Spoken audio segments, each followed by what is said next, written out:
Joining me now, Republican Congressman Buddy Carter from Georgia. He's a member of the House Budget Committee. Congressman, always great to see you. Another sticking point, specifically with Joe Manchin, is the child tax credit, right? Before the pandemic, once a year, you would receive this credit when you filed your tax returns, depending on your bracket and your status and everything else. Because of the pandemic, these $300, $250, 300 payments, depending on the age of the child, started going out monthly. This administration and Build Back Better wants to continue that to stimulate the economy. Manchin is saying, absolutely not. We cannot keep giving handouts. Essentially, that's why potentially many parents are not going back to work.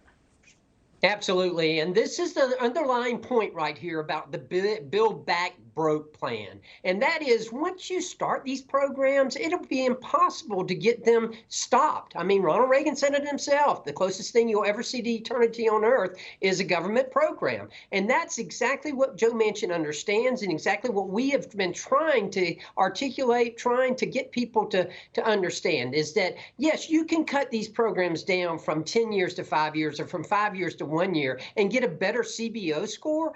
But in reality, as the CBO has already pointed out, it's still going to cost you $5 trillion if you enact this Build Back Broke plan. Right. Thank goodness Joe Manchin understands that. No, he does understand it. And to speak to that soundbite that Chad played of Congresswoman Jayapal, she's saying, President Biden, go take executive action now, do things to help the American people. Well, there's certain things that he can't do through executive order. He can't pass something like the child tax credit through executive order. So what she wants him to do, for example, to have the stimulative same effect, is say, oh, we're going to cancel student loans.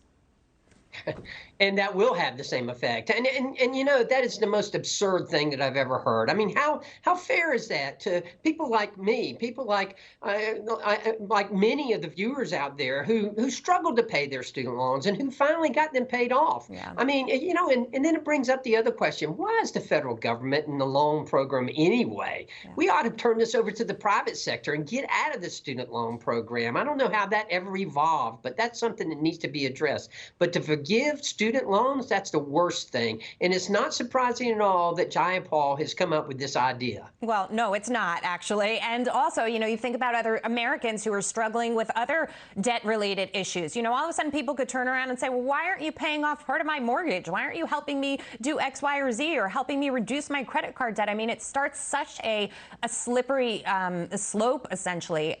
When it comes to the child tax credit, though, Manchin is he's willing to compromise. He basically is also saying, let's bring that cap down so it's not going out to everybody. Maybe it's just going out to, you know, people who are in the lower incomes that really, really need it. I mean, look, at the core of this, what he's worried about, what you're worried about, is inflation. This massive spending bill on top of all the spending that we've done already is just not sustainable. We are going to see prices skyrocket even further if we continue to spend like this.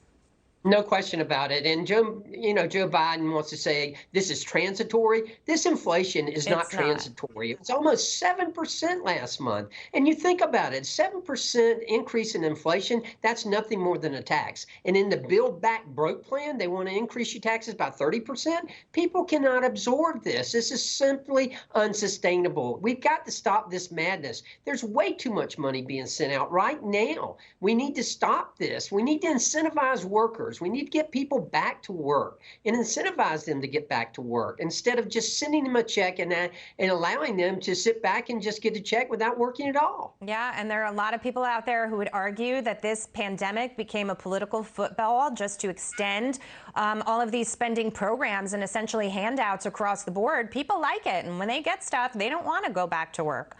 Congressman, good to see you, sir. Good to see you. Thank you. Thanks for your time tonight.